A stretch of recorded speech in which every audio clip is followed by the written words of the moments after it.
Book 6. Since we have previously said that one ought to choose that which is intermediate, not the excess nor the defect, and that the intermediate is determined by the dictates of the right rule, let us discuss the nature of these dictates. In all the states of character we have mentioned, as in all other matters, there is a mark to which the man who has the rule looks, and heightens or relaxes his activity accordingly. And there is a standard which determines the mean states, which we say are intermediate between excess and defect, being in accordance with the right rule. But such a statement, though true, is by no means clear. For not only here, but in all other pursuits, which are objects of knowledge, it is indeed true to say that we must not exert ourselves, nor relax our efforts too much nor too little, but to an intermediate extent and as the right rule dictates. But if a man had only this knowledge, he would be none the wiser. For example, we should not know what sort of medicines to apply to our body, if some one were to say, all those which the medical art prescribes, and which agree with the practice of one who possesses the art. Hence it is necessary, with regard to the states of the soul, also not only that this true statement should be made, but also that it should be determined what is the right rule and what is the standard that fixes it. We divided the virtues of the soul, and said that some are virtues of character and others of intellect. Now we have discussed in detail the moral virtues. With regard to the others, let us express our view as follows, beginning with some remarks about the soul.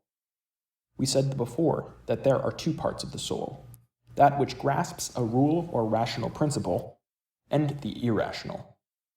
Let us now draw a similar distinction within the part which grasps a rational principle, and let it be assumed that there are two parts which grasp a rational principle, one by which we contemplate the kind of things whose originative causes are invariable, and one by which we contemplate variable things. For where objects differ in kind, the part of the soul answering to each of the two is different in kind, since it is in virtue of a certain likeness and kinship with their objects that they have the knowledge they have. Let one of these parts be called scientific, and the other the calculative. For to deliberate and to calculate are the same thing, but no one deliberates about the invariable. Therefore the calculative is one part of the faculty which grasps a rational principle. We must then learn what is the best state of end of each of these two parts, for this is the virtue of each. Section 2. The virtue of a thing is relative to its proper work. Now there are three things in the soul which control action and truth sensation, reason and desire. Of these, sensation originates no actions. This is plain from the fact that the lower animals have sensation, but no share in action. What affirmation and negation are in thinking, pursuit and avoidance are in desire. So that since moral virtue is a state of character concerned with choice, and choice is deliberate desire, therefore both the reasoning must be true and the desire right, if the choice is to be good, and the latter must pursue just what the former asserts. Now this kind of intellect, and of truth, is practical. Of the intellect which is contemplative, not practical nor productive, the good and the bad state are truth and falsity, respectively, for this is the work of everything intellectual. While of the part which is practical and intellectual, the good state is truth in agreement with right desire. The origin of action, its efficient, not its final cause, is choice, and that of choice is desire and reasoning with a view to an end. This is why choice cannot exist either without reason and intellect, or without a moral state. For good action and its opposite cannot exist without a combination of intellect and character. Intellect itself, however, moves nothing, but only the intellect which aims at an end and is practical. For this rules the productive intellect. As well, since everyone who makes for an end, and that which is made is not an end in the unqualified sense, but only an end in a particular relation, and the end of a particular operation. Only that which is done is that, for good action is an end, and desire aims at this. Hence choice is either desiderative reason or ratiocinative desire. and such an origin of action is a man. It is to be noted that nothing that is past is an object of choice. For example, no one chooses to have sacked Troy, for no one deliberates about the past, but about what is future and capable of being otherwise, while what is past is not capable of not having taken place. Hence Agathon is right in saying, "For this alone is lacking even to God, to make undone things that have once been done." The work of both the intellectual parts, then, is truth. Therefore, the states that are most strictly those in respect of which each of these parts will reach truth are the virtues of the two parts. Section 3. Let us begin, then, from the beginning, and discuss these states once more. Let it be assumed that the states by virtue of which the soul possesses truth, by way of affirmation or denial, are 5 in number. In other words, art, scientific knowledge, practical wisdom, philosophic wisdom, intuitive reason. We do not include judgment and opinion, because in these we may be mistaken. Now, what scientific knowledge is, if we are to speak exactly and not follow mere similarities, is plain from what follows. We all suppose that what we know is not even capable of being otherwise. Of things capable of being otherwise we do not know, when they have passed outside our observation, whether they exist or not. Therefore, the object of scientific knowledge is of necessity. Therefore, it is eternal, for things that are of necessity, in the unqualified sense, are all eternal. And things that are eternal are ungenerated and imperishable. Again, every science is thought to be capable of being taught, and its object of being learned. And all teaching starts from what is already known, as we maintain in the Analytics also. For it proceeds sometimes through induction and sometimes by syllogism.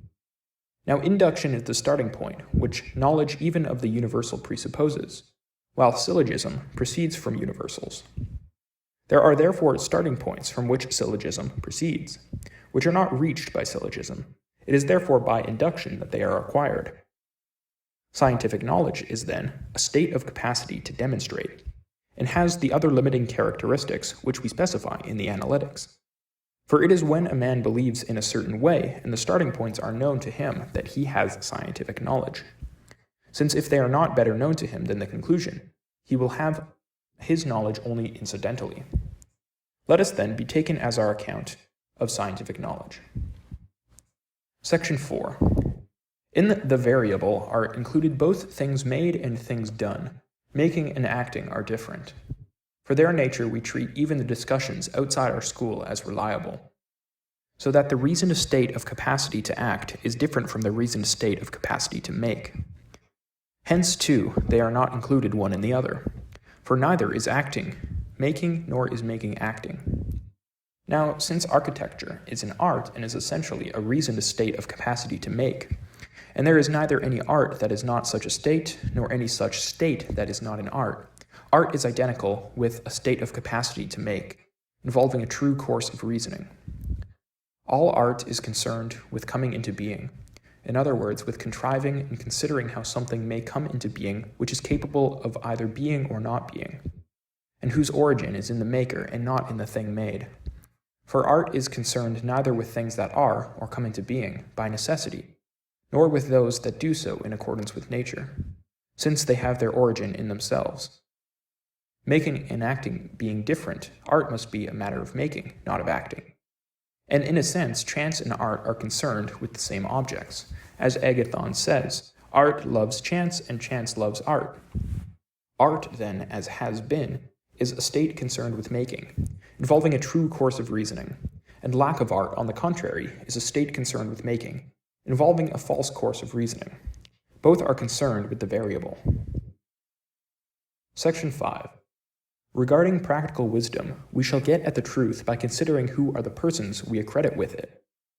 Now, it is thought to be the mark of a man of practical wisdom to be able to deliberate well about what is good and expedient for himself, not in some particular respect, for example, about what sorts of things conduce to health or to strength, but about what sorts of thing conduce to the good life in general.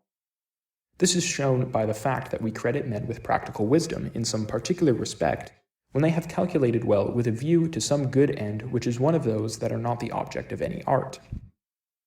It follows that in the general sense, also the man who is capable of deliberating has practical wisdom. Now, no one deliberates about things that are invariable, nor about things that it is impossible for him to do.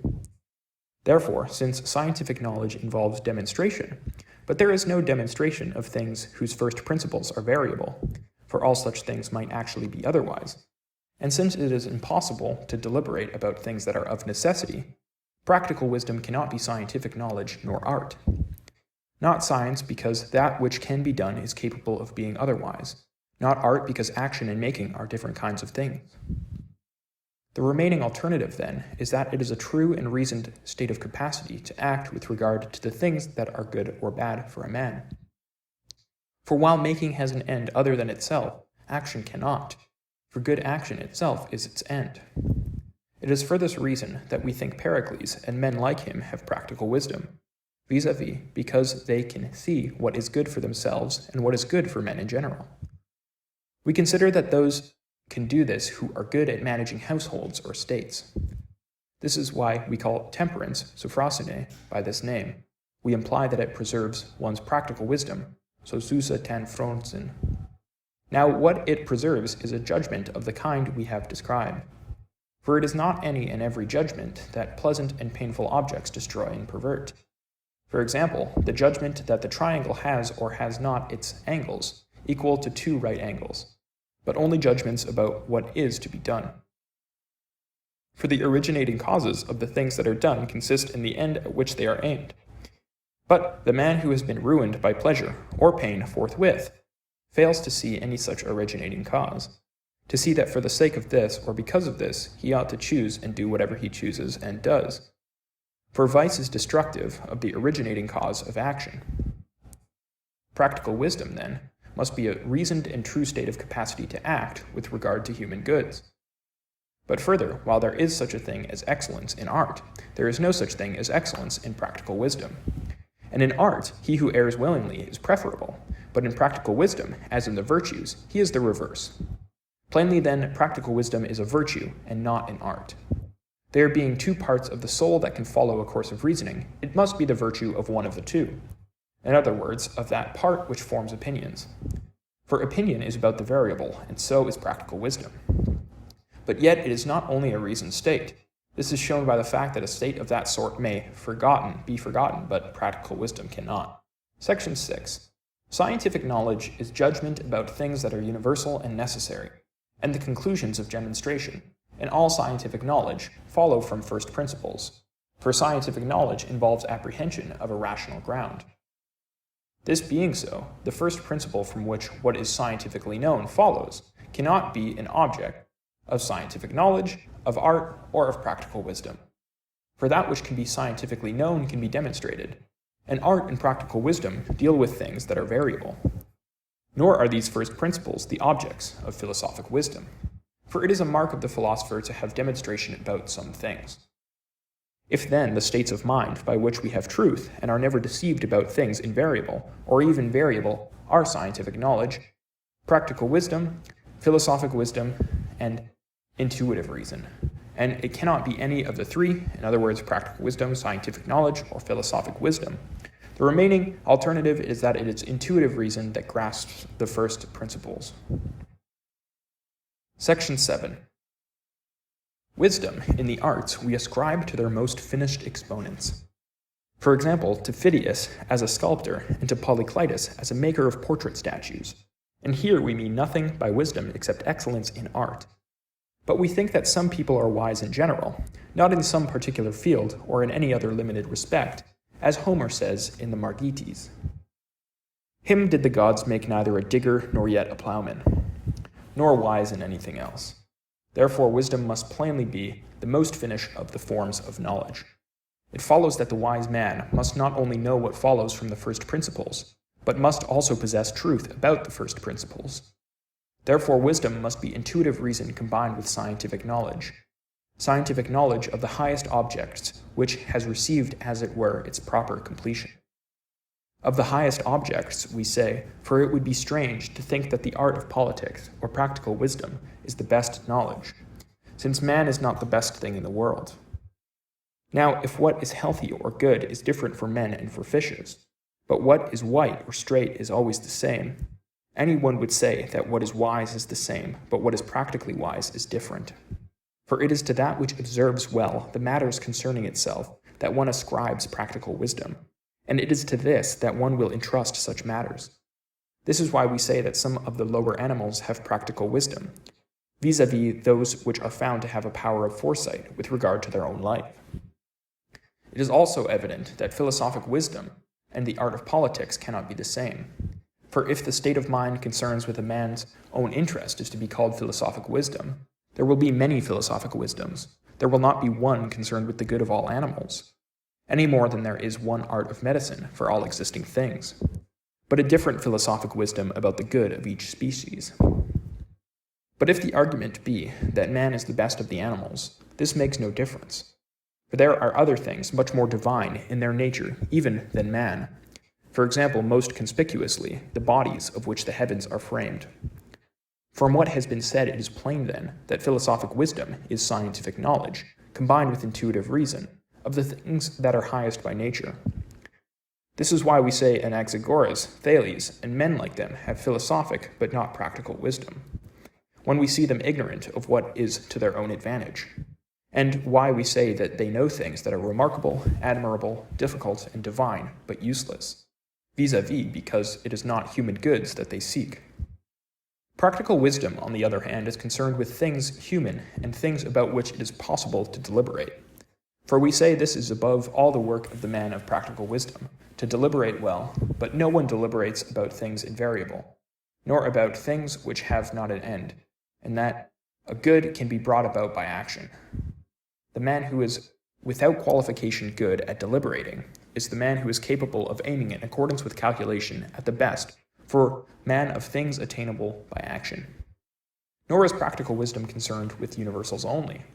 It must also recognize the particulars, for it is practical, and the practice is concerned with particulars. This is why some who do not know, and especially those who have experience, are more practical than others who know. For if a man knew that light meats are digestible and wholesome, but did not know which sorts of meat are light, he would not produce health. But the man who knows that chicken is wholesome is more likely to produce health. Now practical wisdom is concerned with action. Therefore one should have both forms of it, or the latter in preference of the former. But of practical as of philosophic wisdom, there must be a controlling kind. Section 8. Political wisdom and practical wisdom are the same state of mind, but their essence is not the same.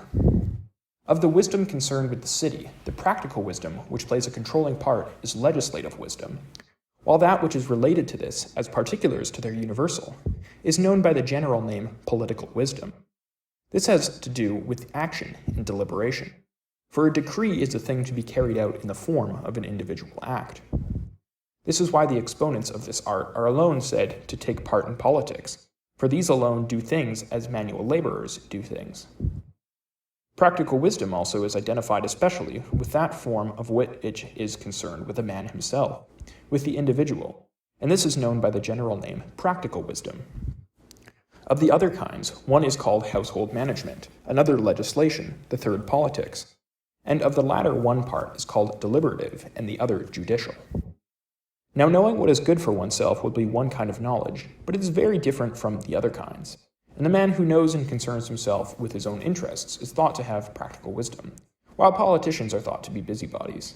Hence the word of Euripides, "How could I be so wise, who might at ease, numbered among the army's multitude, have had an equal share? Nor those who aim too high and do too much.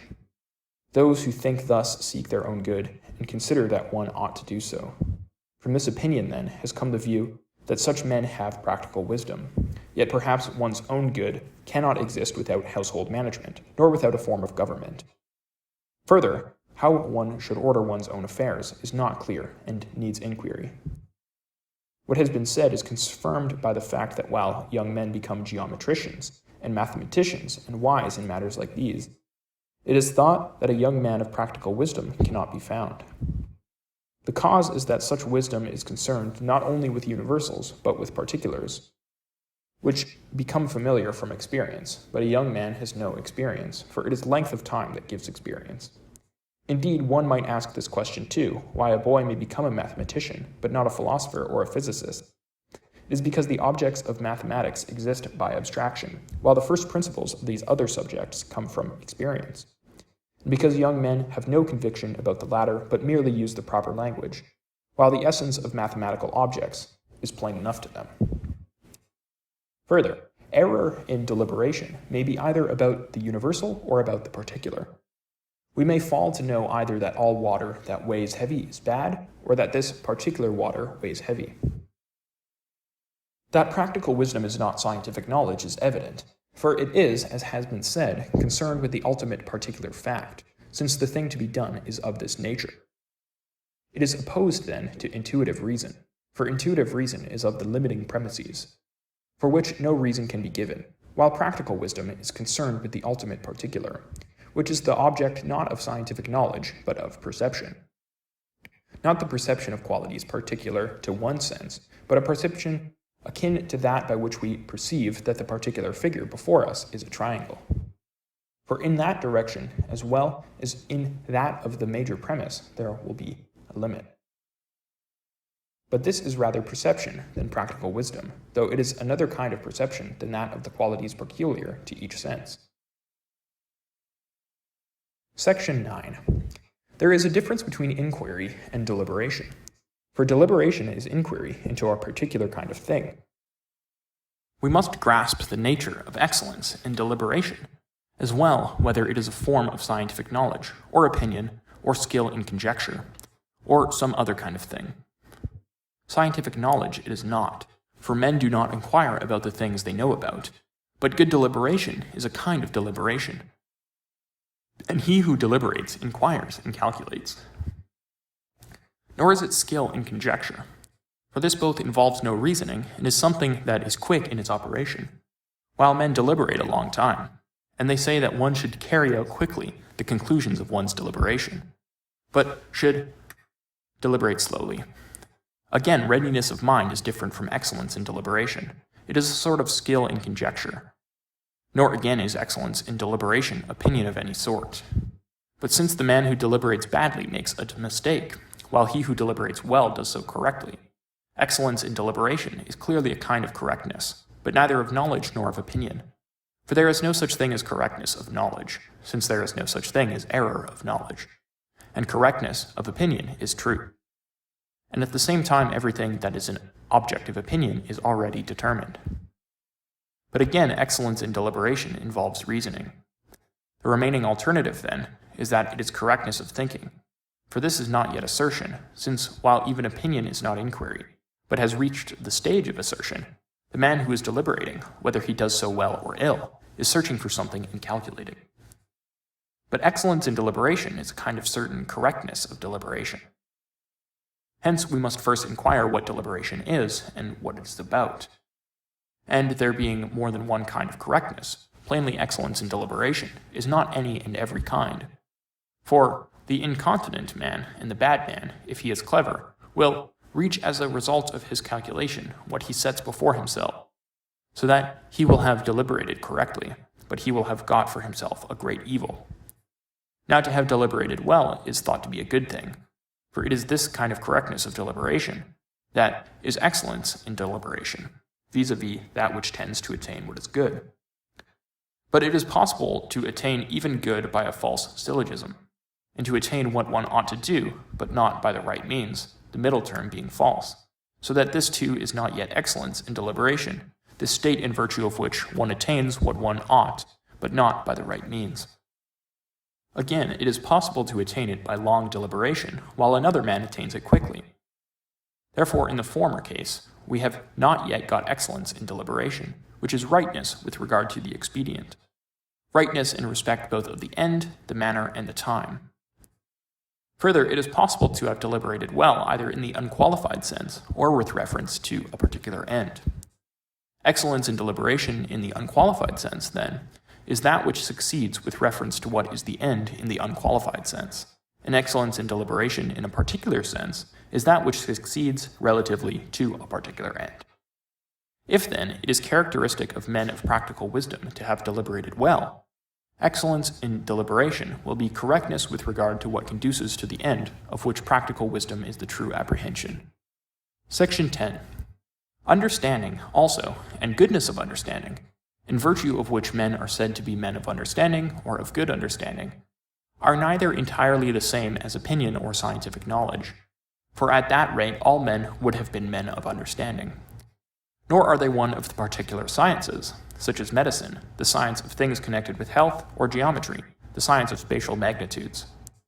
For understanding is neither about things that are always and are unchangeable, nor about any and every one of the things that come into being, but about things which may become subjects of questioning and deliberation. Hence it is about the same objects as practical wisdom.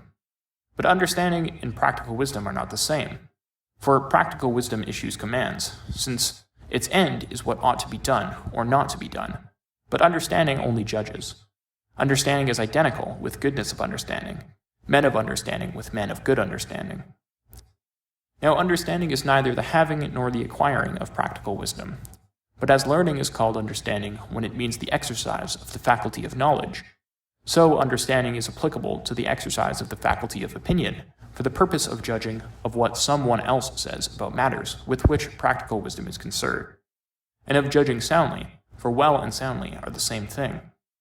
And from this has come the use of the name understanding, in virtue of which men are said to be of good understanding, vis-a-vis from the application of the word to the grasping of scientific truth, for we often call such grasping understanding.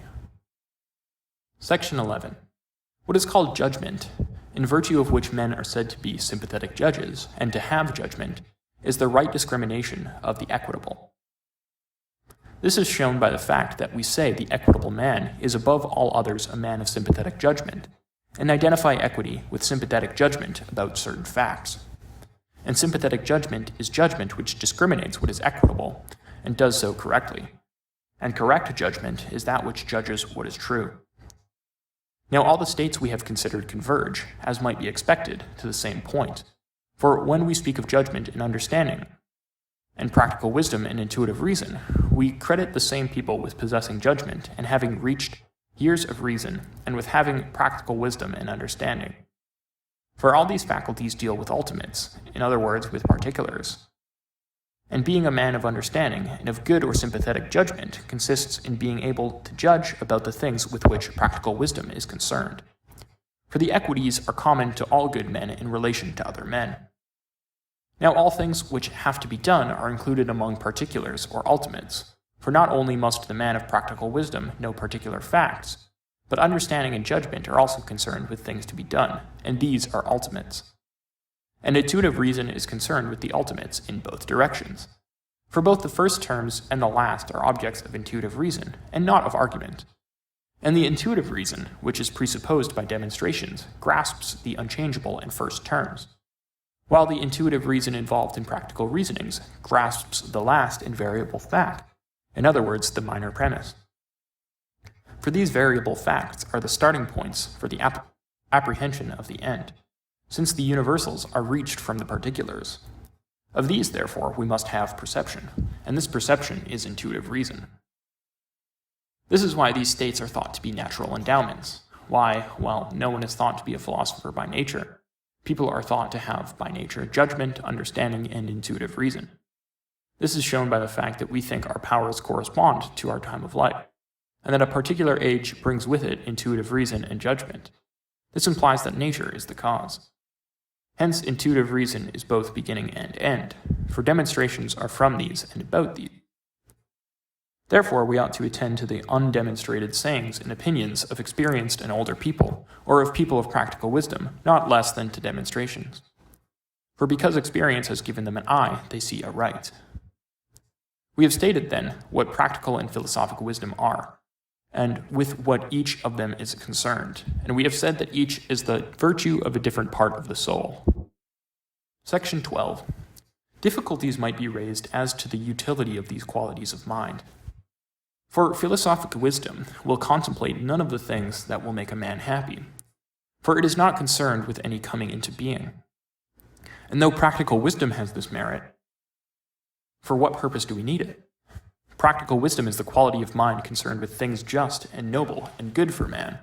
But these are the things which it is the mark of a good man to do, and we are none the more able to act for knowing them if the virtues are states of character.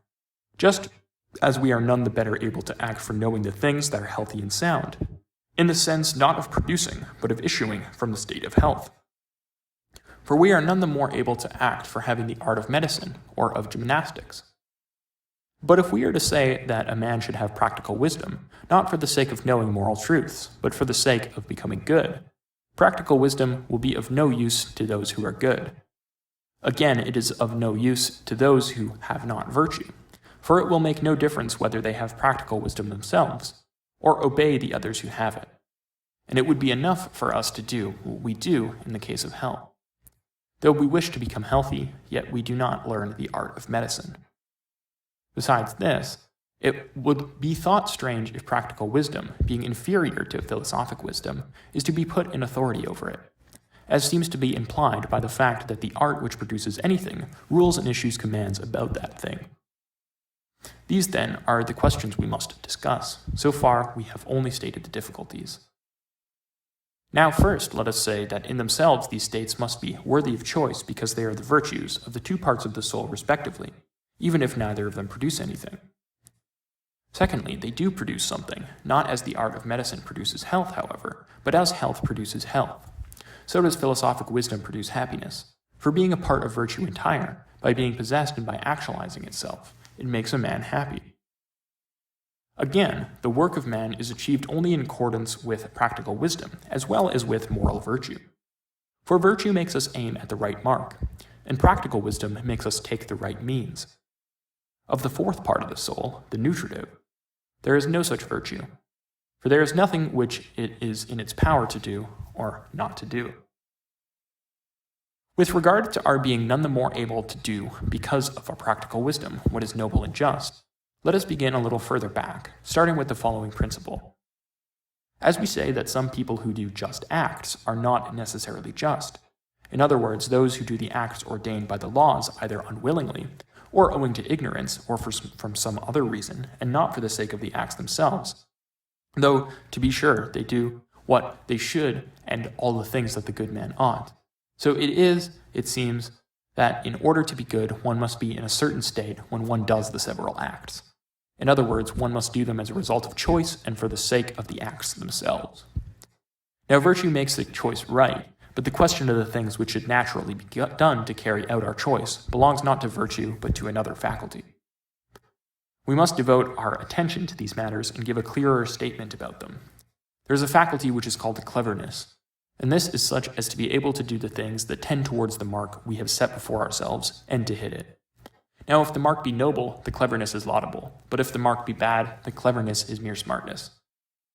Hence, we call even men of practical wisdom clever or smart. Practical wisdom is not the faculty, but it does not exist without this faculty. And this eye of the soul acquires its formed state not without the aid of virtue, as has been said and is plain. For the syllogisms which deal with acts to be done are things which involve a starting point, vis-a-vis, since the end, in other words, what is best, is of such and such a nature. And whatever it may be, let it for the sake of argument be what we please. And this is not evident except to the good man, for wickedness perverts us and causes us to be deceived about the starting points of action. Therefore it is evident that it is impossible to be practically wise without being good. Section 13. We must therefore consider virtue also once more, for virtue too is similarly related, as practical wisdom is to cleverness. Not the same, but like it. So is natural virtue to virtue in the strictest sense. For all men think that each type of character belongs to its possessors, in some sense by nature. For from the very moment of birth we are just or fitted for self-control, or brave, or have the other moral qualities. But yet we seek something else as that which is good in the strictest sense. We seek for the presence of such qualities in another way. For both children and brutes have the natural dispositions to these qualities, but without reason these are evidently hurtful. Only we seem to see this much, that, while one may be led astray by them, as a strong body which moves without sight may stumble badly because of its lack of sight, still, if a man once acquires reason, that makes a difference in action. And his state, which still like what it was, will then be virtue in the strictest sense. Therefore, as in the part of us which forms opinions, there are two types, cleverness and practical wisdom, so too in the moral part there are two types, natural virtue and virtue in a strict sense. And of these, the latter involves practical wisdom. This is why some say that all the virtues are forms of practical wisdom, and why Socrates in one respect was on the right track, while in another he went astray. In thinking that all the virtues were forms of practical wisdom, he was wrong, but in saying they implied practical wisdom, he was right. This is confirmed by the fact that even now all men, when they define virtue, after naming the state of character and its objects, add that state which is in accordance with the right rule. Now, the right rule is that which is in accordance with practical wisdom. All men, then, seem somehow to divine that this kind of state is virtue, vis-a-vis that which is in accordance with practical wisdom. But we must go a little further, for it is not merely the state in accordance with the right rule, but the state that implies the presence of the right rule, that is virtue. And practical wisdom is a right rule about such matters. Socrates, then, thought the virtues were rules or rational principles, for he thought they were, all of them, forms of scientific knowledge, while we think they involve a rational principle. It is clear, then, from what has been said, that it is not possible to be good in the strict sense without practical wisdom, nor practically wise without moral virtue. But in this way, we may also refute the dialectical argument, whereby it might be contended that the virtues exist in separation from each other. The same man, it might be said, is not best equipped by nature for all the virtues, so that he will have already acquired one when he has not yet acquired another. This is possible in respect of the natural virtues, but not in respect of those in respect of which a man is called without qualification good. For with the presence of the one quality, practical wisdom, will be given all the virtues. And it is plain that, even if it were of no practical value, we should have needed it because it is the virtue of the part of us in question. Plain too that the choice will not be right without practical wisdom any more than without virtue. For the one determines the end, and the other makes us do the things that lead to the end. But again, it is not supreme over philosophic wisdom, in other words, over the superior part of us, any more than the art of medicine is over health. For it does not use it, but provides for its coming into being. It issues orders, then, for its sake, but not to it. Further, to maintain its supremacy would be like saying that the art of politics rules the gods because it issues orders about all the affairs of the state. Book 7. Let us now make a fresh beginning and point out that of moral states to be avoided, there are three kinds: vice, incontinence, brutishness. The contraries of two of these are evident. One we call virtue, the other continence. To brutishness, it would be most fitting to oppose superhuman virtue, a heroic and divine kind of virtue, as Homer has represented Priam saying of Hector that he was very good. For he seemed not he the child of a mortal man, but as one that of God's seed came. Therefore, if, as they say, men become gods by excess of virtue, of this kind must evidently be the state opposed to the brutish state. For as a brute has no vice or virtue, so neither has a god. His state is higher than virtue, and that of a brute is a different kind of state from vice. Now, since it is rarely that a godlike man is found, to use the epithet of the Spartans, who when they admire anyone highly call him a godlike man, so too the brutish type is rarely found among men. It is found chiefly among barbarians, but some brutish qualities are also produced by disease or deformity. And we also call by this evil name those men who go beyond all ordinary standards by reason of vice. Of this kind of disposition, however, we must later make some mention. While we have discussed vice before, we must now discuss incontinence and softness, or effeminacy, and continence and endurance. For we must treat each of the two neither as identical with virtue or wickedness, nor as a different genus. We must, as in all other cases, set the observed facts before us and, after first discussing the difficulties, go on to prove, if possible, the truth of all the common opinions about these affections of the mind, or, failing this, of the greater number and the most authoritative. For if we both refute the objections and leave the common opinions undisturbed, we shall have proved the case sufficiently. Now, both continence and endurance are thought to be included among things good and praiseworthy, and both incontinence and softness among things bad and blameworthy. And the same man is thought to be continent and ready to abide by the result of his calculations, or incontinent and ready to abandon them. And the incontinent man, knowing that what he does is bad, does it as a result of passion, while the continent man, knowing that his appetites are bad, refuses on account of his rational principle to follow them. The temperate man all men call continent and disposed to endurance, while the continent man some maintain to be always temperate, but others do not. And some call the self-indulgent man incontinent, and the incontinent man self-indulgent indiscriminately, while others distinguish them. The man of practical wisdom, they sometimes say, cannot be incontinent, while sometimes they say that some who are practically wise and clever are incontinent. Again, men are said to be incontinent, even with respect to anger, honor, and gain. These, then, are the things that are said. Section 2. Now, we may ask how a man who judges rightly can behave incontinently. That he should behave so when he has knowledge, some say is impossible. For it would be strange, so Socrates thought, if one knowledge was in a man, something else could master it and drag it about like a slave. For Socrates was entirely opposed to the view in question, holding that there is no such thing as incontinence.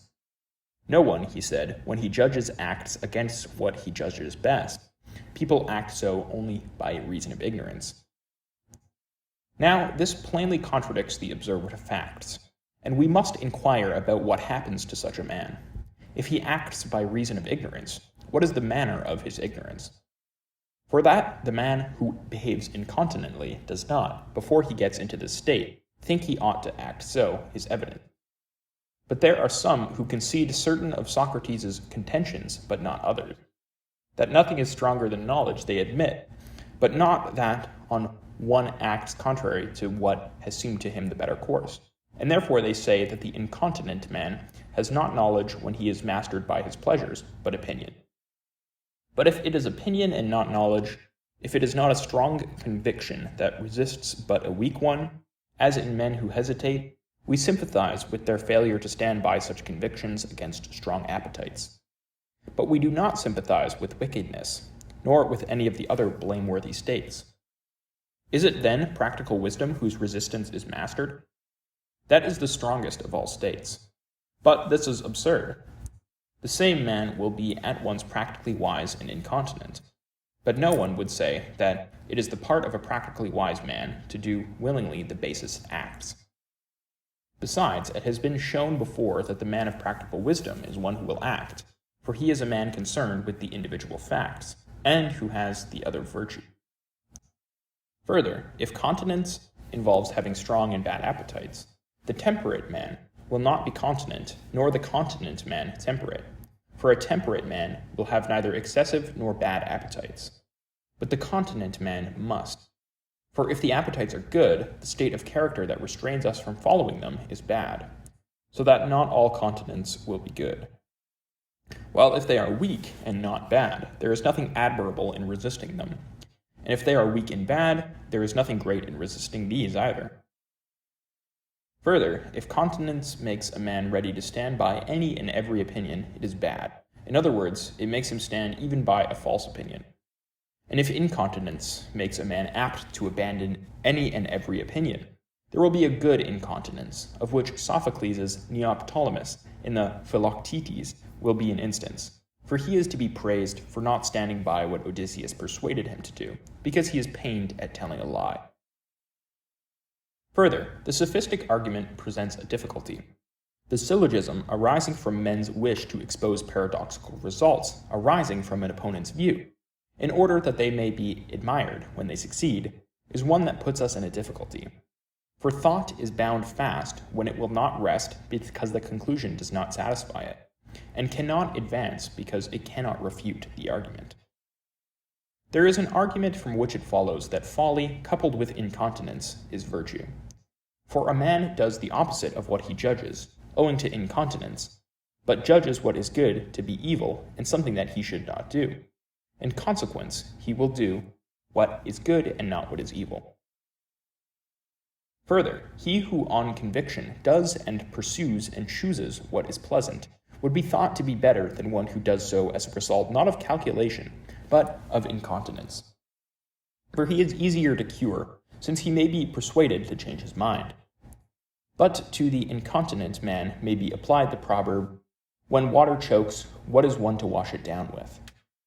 If he had been persuaded of the rightness of what he does, he would have desisted when he was persuaded to change his mind. But now he acts in spite of his being persuaded of something quite different. Further, if incontinence and continence are concerned with any and every kind of object, who is it that is incontinent in the unqualified sense? No one has all the forms of incontinence, but we say some people are incontinent without qualification. Section 3. Of some such kind are the difficulties that arise. Some of these points must be refuted, and the others left in possession of the field.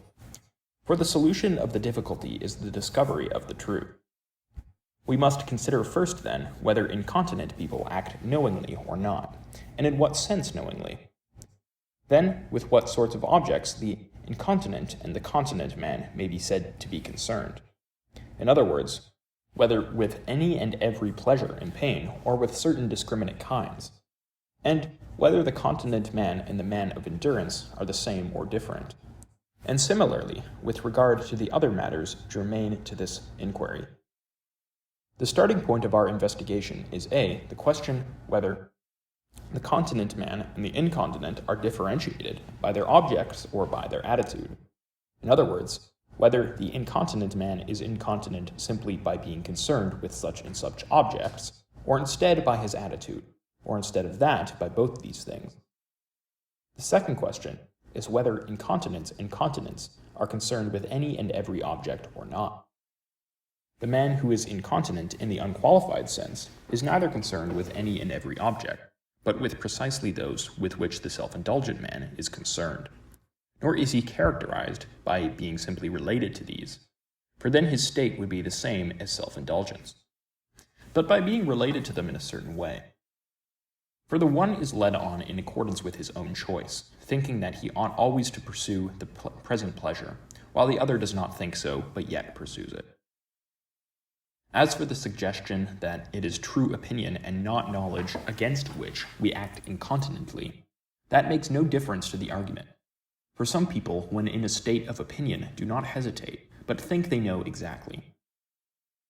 If, then, the notion is that owing to their weak conviction, those who have opinion are more likely to act against their judgment than those who know, we answered that there need be no difference between knowledge and opinion in this respect. For some men are no less convinced of what they think than others of what they know, as is shown by that of Heraclitus. But since we use the word know in two senses, for both the man who has knowledge but is not using it, and he who is using it are said to know, it will make a difference whether, when a man does what he should not, he has the knowledge but is not exercising it, or is exercising it, for the latter seems strange, but not the former. Further, since there are two kinds of premises, there is nothing to prevent a man's having both premises and acting against his knowledge, provided that he is using only the universal premise and not the particular. For it is particular acts that have to be done. And there are also two kinds of universal term. One is predicable of the agent, the other of the object. For example, dry food is good for every man, and I am a man, or such and such food is dry. But whether this food is such and such, of this the incontinent man either has not or is not exercising the knowledge. There will then be, firstly, an enormous difference between these manners of knowing, so that to know in one way when we act incontinently would not seem anything strange, while to know in the other way would be extraordinary. And further, the possession of knowledge in another sense than those just named is something that happens to men. For within the case of having knowledge but not using it, we see a difference of state, admitting of the possibility of having knowledge in a sense and yet not having it, as in the instance of a man asleep, mad, or drunk. But now this is just the condition of men under the influence of passions.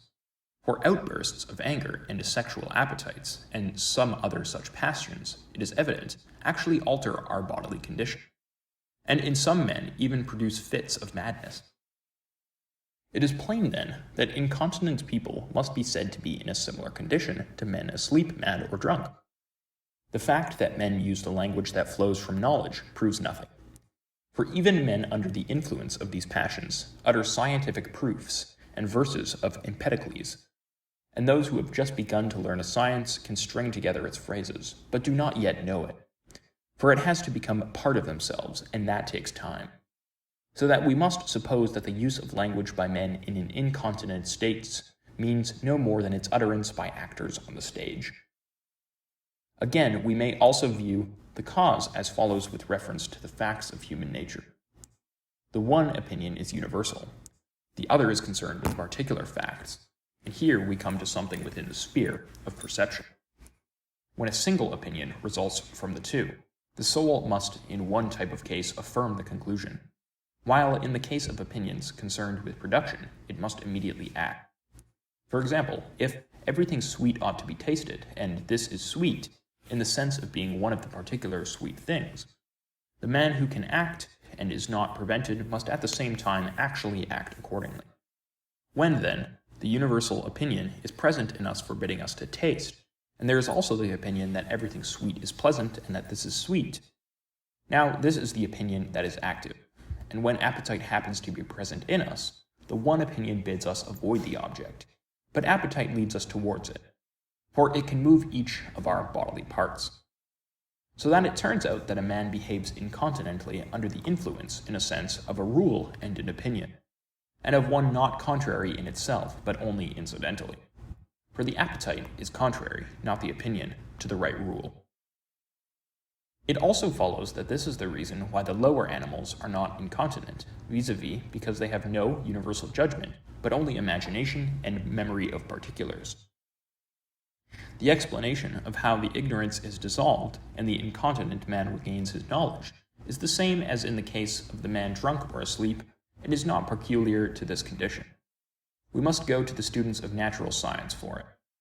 Now, the last premise both being an opinion about a perceptible object, and being what determines our actions, this a man either has not when he is in the state of passion, or has it in the sense of which having knowledge did not mean knowing but only talking, as a drunken man may utter the verses of Empedocles. And because the last term is not universal, nor equally an object of scientific knowledge with the universal term, the position that Socrates sought to establish actually seems to result. For it is not in the presence of what is thought to be knowledge proper that the affection of incontinence arises, nor is it this that is dragged about as a result of the state of passion, but in that of perceptual knowledge. This must suffice as our answer to the question of action with and without knowledge, and how it is possible to behave incontinently with knowledge. Section 4. We must discuss next whether there is anyone who is incontinent without qualification, or all men who are incontinent are so in a particular sense, and if there is, with what sorts of objects he is concerned. That both continent persons and persons of endurance, and incontinent and soft persons are concerned with pleasures and pains, is evident. Now of the things that produce pleasure, some are necessary, while others are worthy of choice in themselves, but admit of excess. The bodily causes of pleasure being necessary. By such I mean both those concerned with food, and those concerned with sexual intercourse. In other words, the bodily matters with which we defined self-indulgence and temperance as being concerned, while the others are not necessary, but worthy of choice in themselves. For example, victory, honor, wealth, and good and pleasant things of this sort. This being so, those who go to excess, with reference to the latter, contrary to the right rule which is in themselves, are not called incontinent simply, but incontinent with the qualification, in respect of money, gain, honor, or anger. Not simply incontinent, on the ground that they are different from incontinent people, and are called incontinent by reason of a resemblance. Compare the case of Anthropos, who won a contest at the Olympic Games. In his case, the general definition of man differed little from the definition peculiar to him, but yet it is different. This is shown by the fact that incontinence, either without qualification or in some respect of particular bodily pleasure, is blamed not only as a fault, but as a kind of vice, while none of the people who are incontinent in these other respects is so blamed. But of the people who are incontinent with respect to bodily enjoyments, with which we say the temperate and the self-indulgent man are concerned, he who pursues the excesses of things pleasant and shuns those of things painful, of hunger and thirst and heat and cold and all the objects of touch and taste, not by choice but contrary to his choice and his judgment, is called incontinent, not with the qualification in respect of this or that, for example of anger, but just simply. This is confirmed by the fact that men are called soft with regard to these pleasures, but not with regard to any of the others. And for this reason we group together the incontinent and the self-indulgent, the continent and the temperate man, but not any of these other types, because they are concerned somehow with the same pleasures and pains. But though these are concerned with the same objects, they are not similarly related to them, but some of them make a deliberate choice, while the others do not. This is why we should describe as self-indulgent rather the man who without appetite, or with but a slight appetite, pursues the excesses of pleasure and avoids moderate pains, than the man who does so because of his strong appetites. For what would the former do if he had in addition a vigorous appetite and a violent pain at the lack of the necessary objects? Now, of appetites and pleasures, some belong to the class of things generically noble and good, for some pleasant things are by nature worthy of choice, while others are contrary to these, and others are intermediate, to adopt our previous distinction, for example, wealth, gain, victory, and honor. And with reference to all objects, whether of this or of the intermediate kind, men are not blamed for being affected by them, for desiring and loving them, but for so doing in a certain way, in other words, for going to excess. This is why all those who, contrary to the rule, either are mastered by or pursue one of the objects which are naturally noble and good, for example, those who busy themselves more than they ought about honor or about children and parents, are not wicked, for these two are good, and those who busy themselves about them are praised. But yet there is an excess even in them. If, like Niobe, one were to fight even against the gods, or were to be as much devoted to one's father as Satyrus, nicknamed the Filial, who was thought to be very silly on this point. There is no wickedness, then, with regard to these objects, for the reason named, vis-a-vis, because each of them is by nature a thing worthy of choice for its own sake. Yet excesses in respect of them are bad and to be avoided. Similarly, there is no incontinence with regard to them, for incontinence is not only to be avoided, but is also a thing worthy of blame. But owing to a similarity in the state of feeling, people apply the name incontinence, adding in each case what it is in respect of, as we may describe as a bad doctor or a bad actor, one whom we should not call bad simply. As then, in this case we do not apply the term without qualification, because each of these conditions is no shadness, but only analogous to it. So it is clear that in the other case, also that alone must be taken to be incontinence, and continence which is concerned with the same objects as temperance and self-indulgence. But we apply the term to anger by virtue of a resemblance. And this is why we say with a qualification incontinent in respect of anger, as we say incontinent in respect of honor or of gain. Section 5. Some things are pleasant by nature, and of these, some are so without qualification, and others are so with reference to particular classes either of animals or of men. While others are not pleasant by nature, but some of them become so by reason of injuries to the system, and others by reason of acquired habits, and others by reason of originally bad natures. This being so, it is possible with regard to each of the latter kinds to discover similar states of character to those recognized with regard to the former. I mean the brutish states, as in the case of the female who, they say, rips open pregnant women and devours the infants, or of the things in which some of the tribes about the Black Sea that have gone savage are said to delight, in raw meat or in human flesh, or in lending their children to one another to feast upon, or of the story told of Phalaris. These states are brutish, but others arise as a result of disease, or in some cases of madness, as with the man who sacrificed and ate his mother, or with the slave who ate the liver of his fellow. And others are morbid states, resulting from custom, for example, the habit of plucking out the hair, or of gnawing these nails, or even coals or earth, and in addition to these pederasty. For these arise in some by nature, and in others, as in those who have been the victims of lust from childhood, from habit. Now those in whom nature is the cause of such a state, no one would call incontinent, any more than one would apply the epithet to women because of the passive part they play in copulation. Nor would one apply it to those who are in a morbid condition as a result of habit.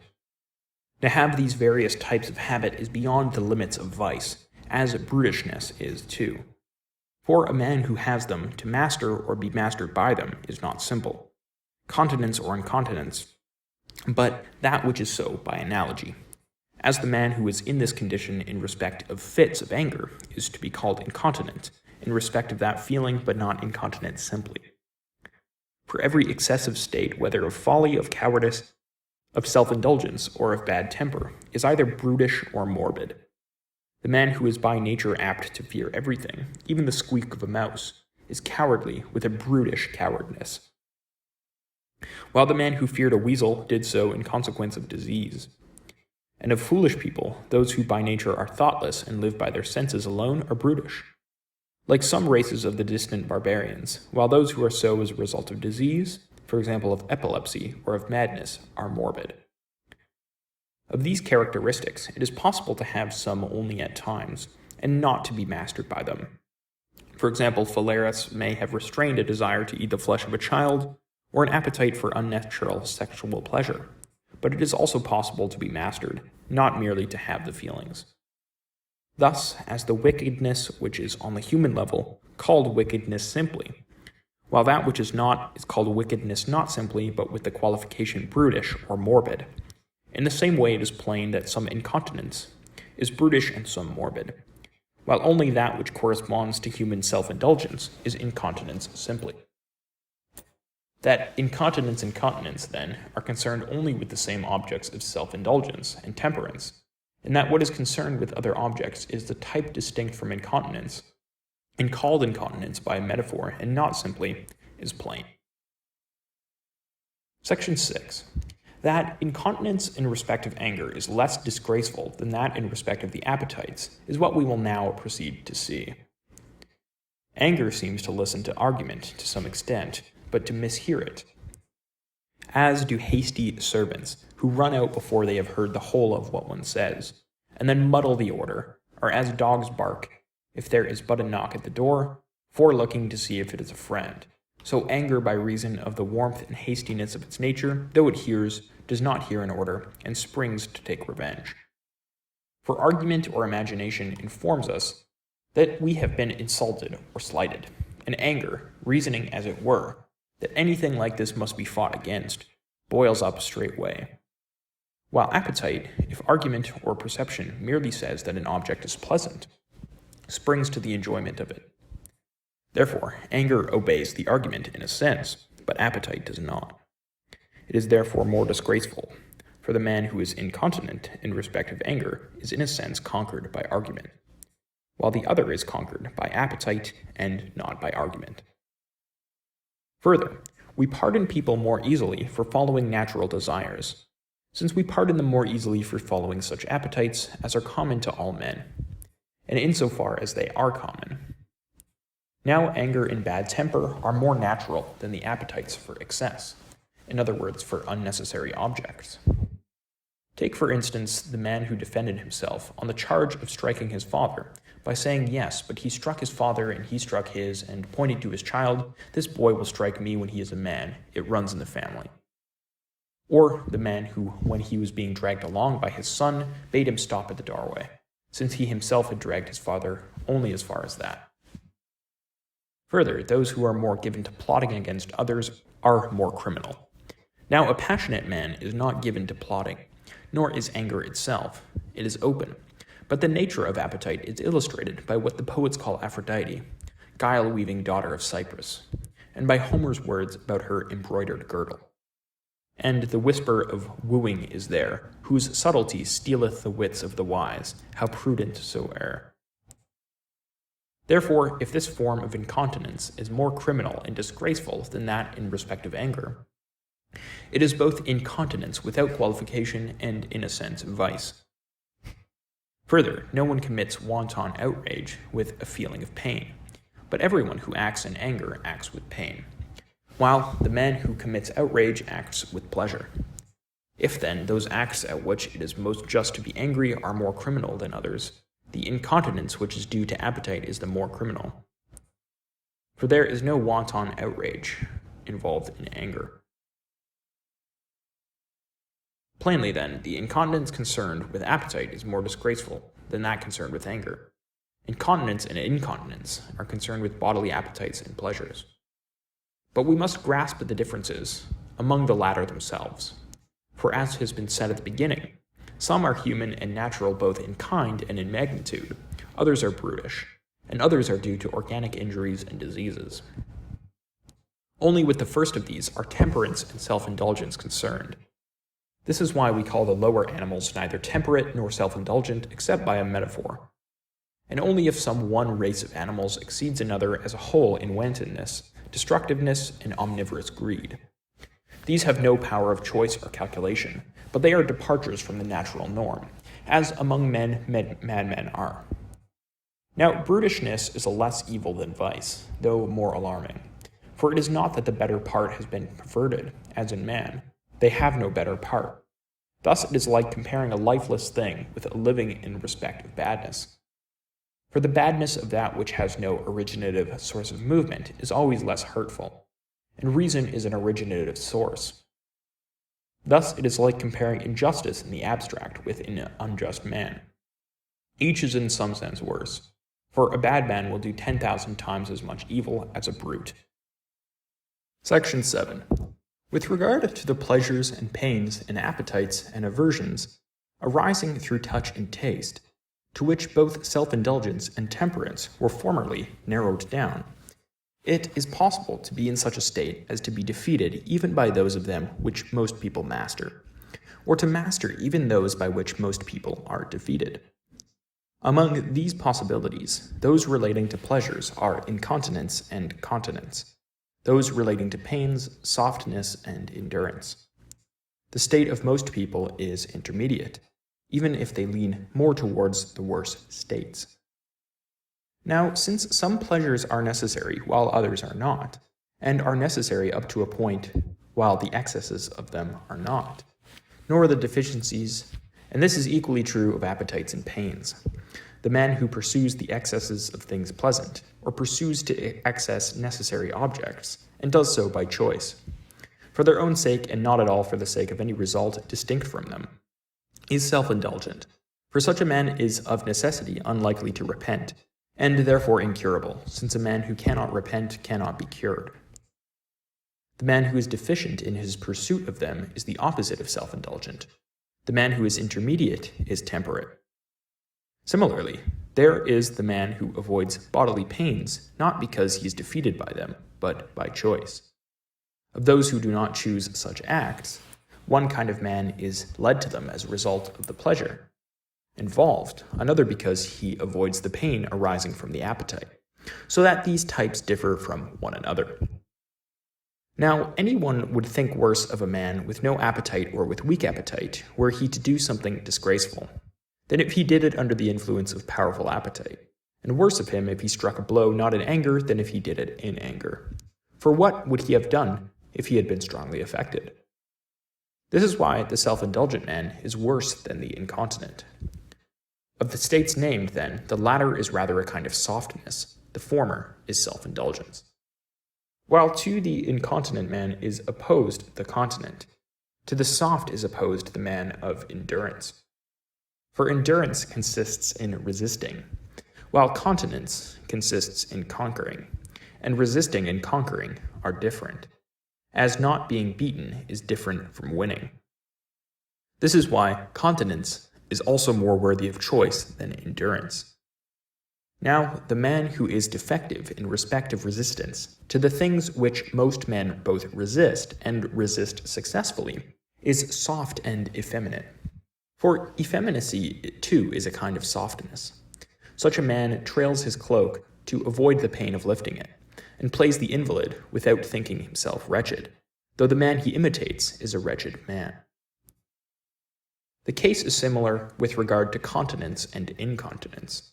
For if a man is defeated by violent and excessive pleasures or pains, there is nothing wonderful in that.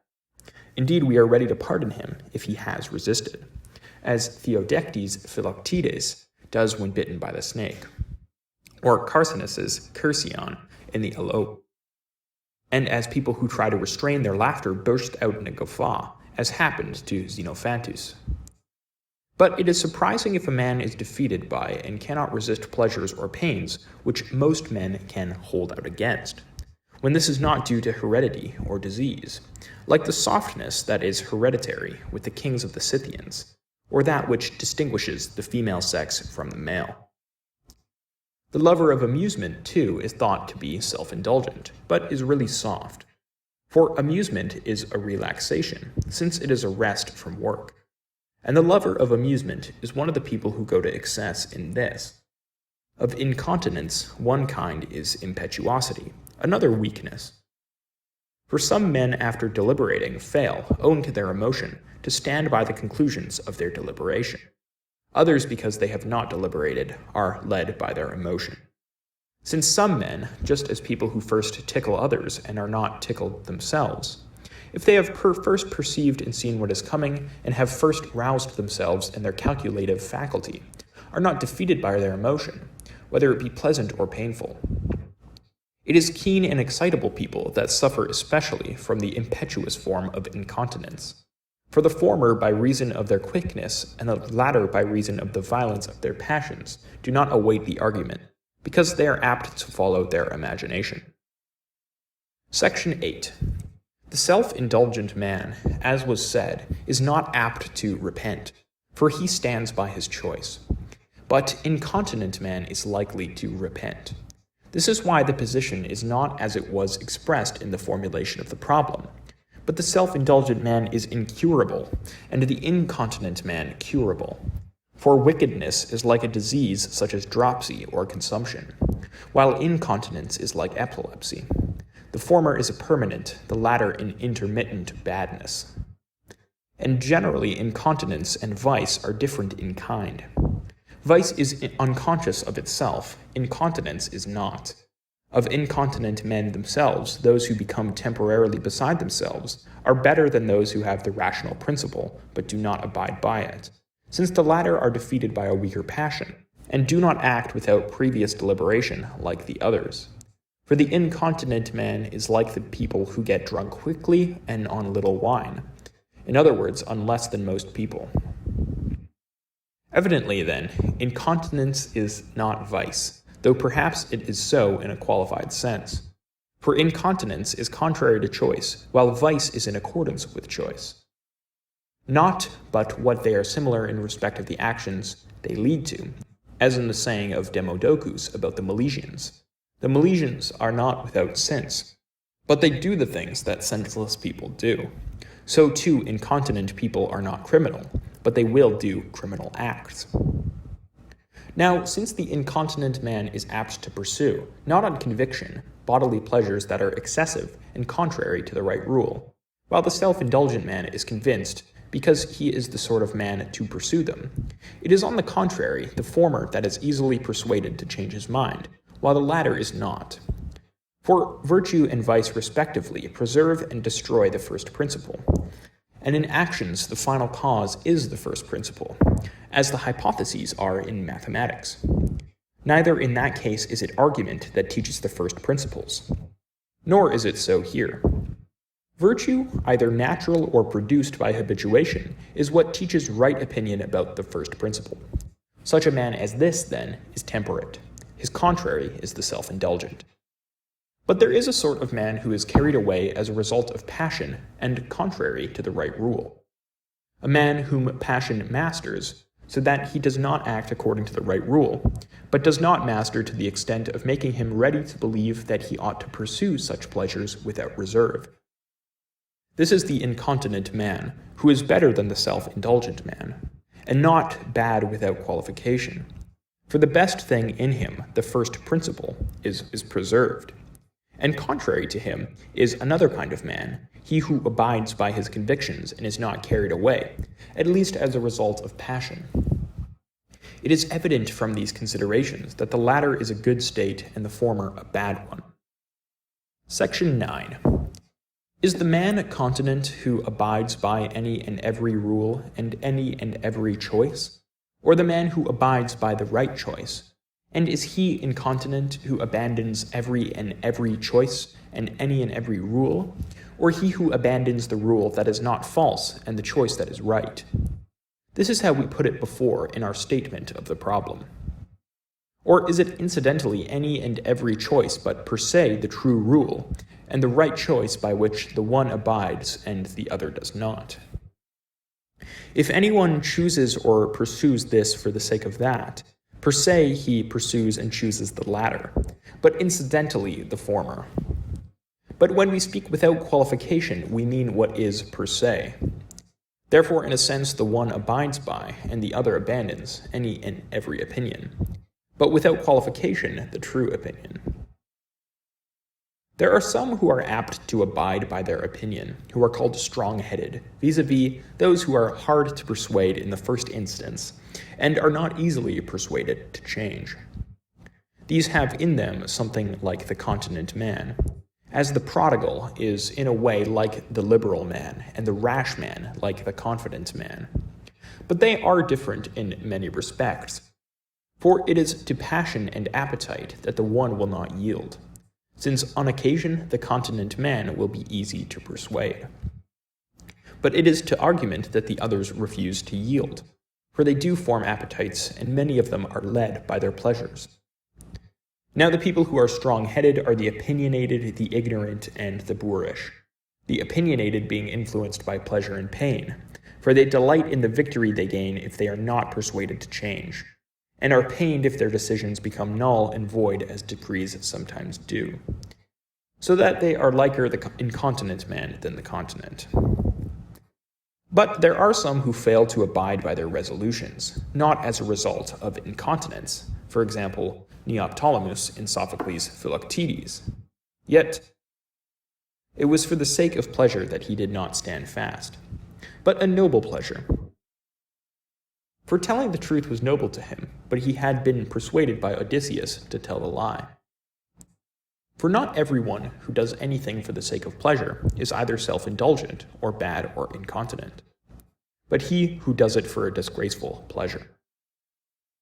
Since there is also a sort of man who takes less delight than he should in bodily things, and does not abide by the rule, he who is intermediate between him and the incontinent man is the continent man.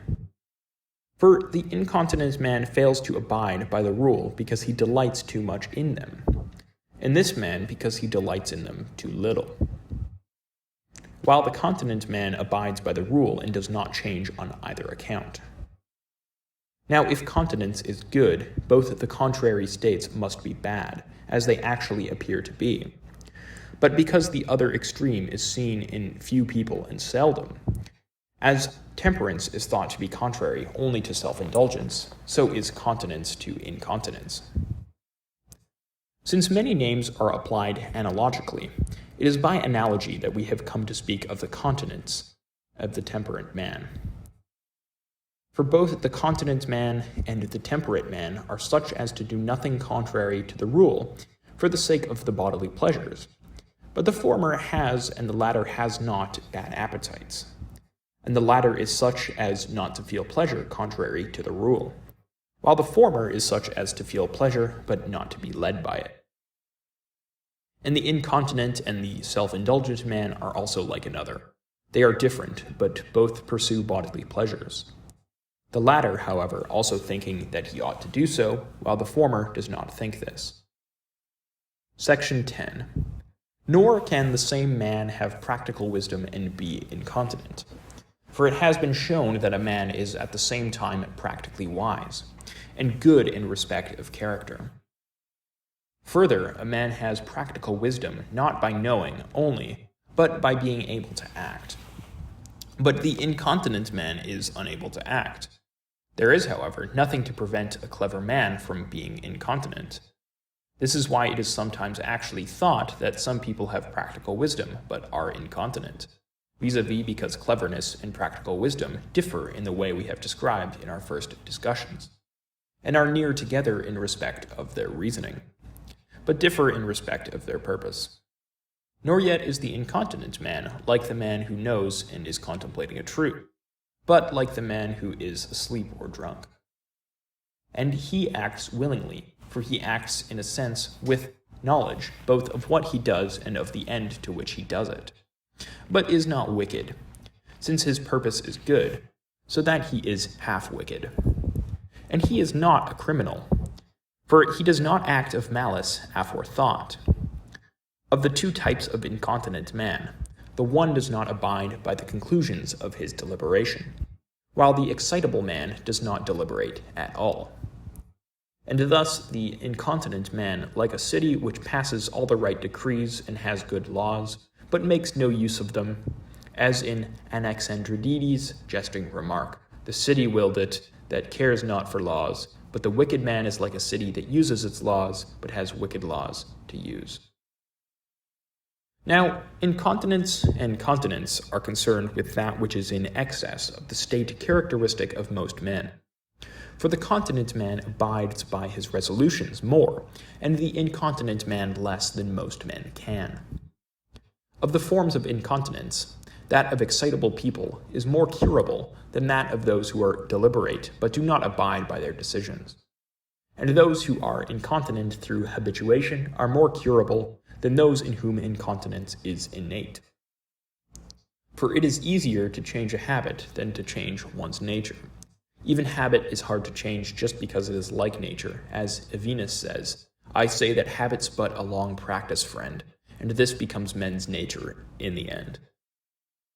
We have now stated what continence, incontinence, endurance, and softness are, and how these states are related to each other. Section 11. The study of pleasure and pain belongs to the province of the political philosopher, for he is the architect of the end, with a view to which we call one thing bad and another good without qualification. Further, it is one of our necessary tasks to consider them. For not only did we lay it down that moral virtue and vice are concerned with pains and pleasures, but most people say that happiness involves pleasure. This is why the blessed man is called by a name derived from a word meaning enjoyment. Now, some people think that no pleasure is a good, either in itself or incidentally, since the good and pleasure are not the same. Others think that some pleasures are good, but that most are bad. Again, there is a third view, that even if all pleasures are good, yet the best thing in the world cannot be pleasure. The reasons given for the view that pleasure is not a good at all are A, that every pleasure is a perceptible process to a natural state, and that no process is of the same kind as its end.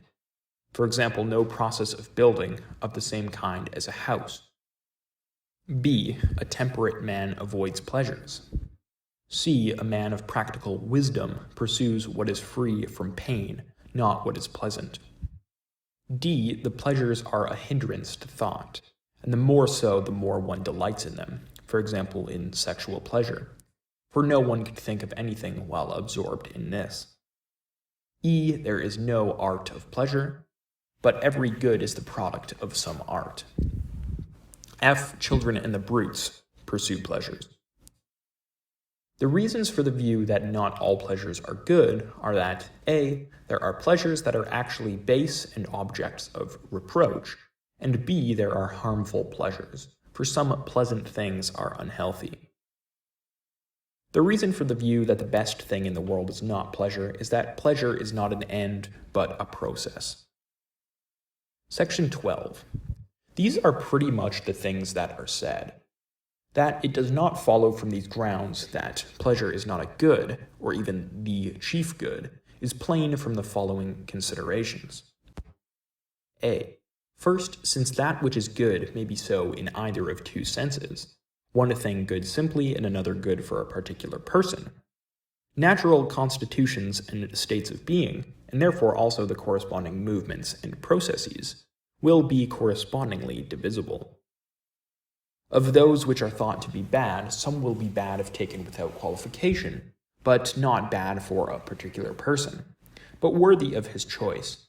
And some will not be worthy of choice even for a particular person, but only at a particular time and for a short period, though not without qualification. While others are not even pleasures, but seem to be so, vis-a-vis all those which involve pain and whose end is curative, for example, the processes that go on in sick persons. Further, one kind of good being activity, and another being state, the processes that restore us to our natural state are only incidentally pleasant. For that matter, the activity at work in the appetites for them is the activity of so much of our state and nature as has remained unimpaired. For there are actually pleasures that involve no pain or appetite, for example those of contemplation, the nature in such a case not being defective at all. That the others are incidental is indicated by the fact that men do not enjoy the same pleasant objects when their nature is in its settled state as they do when it is being replenished. But in the former case, they enjoy the things that are pleasant without qualification. In the latter, the contraries of these as well. For then they enjoy even sharp and bitter things, none of which is pleasant either by nature or without qualification. The states they produce, therefore, are not pleasures naturally or without qualification. For as pleasant things differ, so do the pleasures arising from them.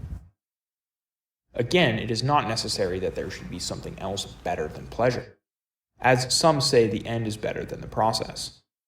For leisures are not processes, nor do they all involve process. They are activities and ends. Nor do they arise when we are becoming something, but when we are exercising some faculty.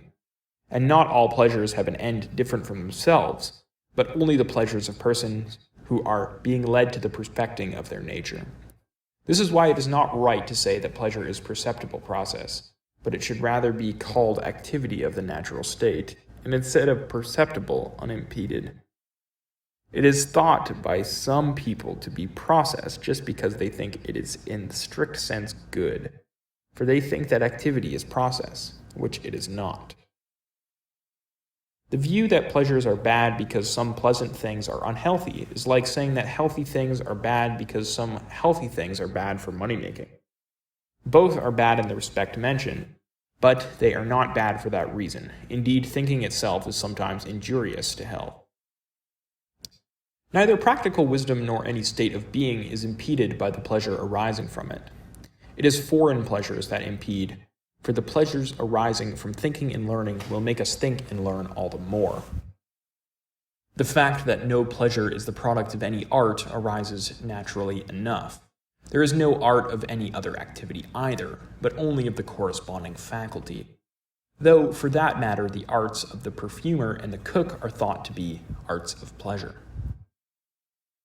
The arguments based on the grounds that the temperate man avoids pleasure, and that the man of practical wisdom pursues the painless life, and that children and the brutes pursue pleasure, are all refuted by the same consideration. We have pointed out in what sense pleasures are good without qualification, and in what sense some are not good.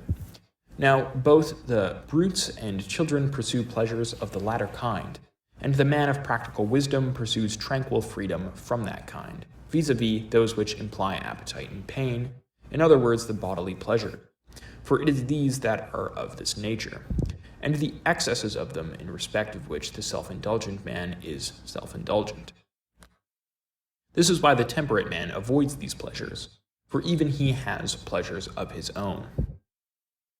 Section 13. But further, it is agreed that pain is bad and to be avoided. For some pain is without qualification bad, and the other pain is bad because it is in some respect an impediment to us. Now the contrary of that which is to be avoided, qua something to be avoided and bad, is good. Pleasure, then, is necessarily a good. For the answer of Seussippus, that pleasure is contrary both to pain and to good, as the greater is contrary both to the less and to the equal, is not successful, since he would not say that pleasure is essentially just a species of evil. And if certain pleasures are bad, that does not prevent the chief good from being some pleasure, just as the chief good may be some form of knowledge, though certain kinds of knowledge are bad. Perhaps it is even necessary, if each disposition has unimpeded activities, that, whether the activity, if unimpeded, of all our dispositions, or that of some one of them is happiness, this should be the thing most worthy of our choice. And this activity is pleasure. Thus the chief good would be some pleasure, though most pleasures might perhaps be bad without qualification. And for this reason all men think that the happy life is pleasant, and weave pleasure into their ideal of happiness, and reasonably too. For no activity is perfect when it is impeded, and happiness is a perfect thing. This is why the happy man needs the goods of the body and external goods.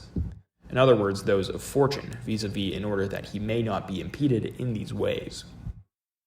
Those who say that the victim on the rack or the victim who falls into great misfortunes is happy if he is good are, whether they mean to or not, talking nonsense. Now, because we need fortune as well as other things, some people think good fortune the same thing as happiness. But it is not that, for even good fortune itself, when in excess, is an impediment, and perhaps should then no longer be called good fortune, for its limit is fixed by reference to happiness. And indeed, the fact that all things, both brutes and men, pursue pleasure is an indication of its being somehow the chief good. No voice is wholly lost that many people's. But since no one state or nature either is or is thought the best for all, neither do all pursue the same pleasure. Yet all pursue pleasure. And perhaps they actually pursue not the pleasure they think they pursue, nor that which they would say they pursue, but the same pleasure. For all things have by nature something divine in them.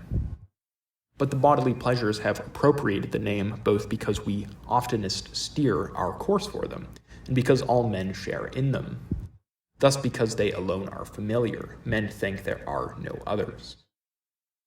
It is evident also that if pleasure, in other words the activity of our faculties, is not a good, it will not be the case that the happy man lives a pleasant life. For to what end should he need pleasure, if it is not a good, but the happy man may even live a painful life? For pain is neither an evil nor a good, if pleasure is not. Why then should he avoid it? Therefore, too, the life of the good man will not be pleasanter than that of anyone else, if his activities are not more pleasant. Section 14. With regard to the bodily pleasures, those who say that some pleasures are very much to be chosen, vis-a-vis the noble pleasures, but not the bodily pleasures, in other words, those with which the self-indulgent man is concerned, must consider why, then, the contrary pains are bad. For the contrary of bad is good. Are the necessary pleasures good in the sense in which even that which is not bad is good? Or are they good up to a point? Is it that where you have states and processes of which there cannot be too much, there cannot be too much of the corresponding pleasure, and that where there can be too much of the one, there can be too much of the other also?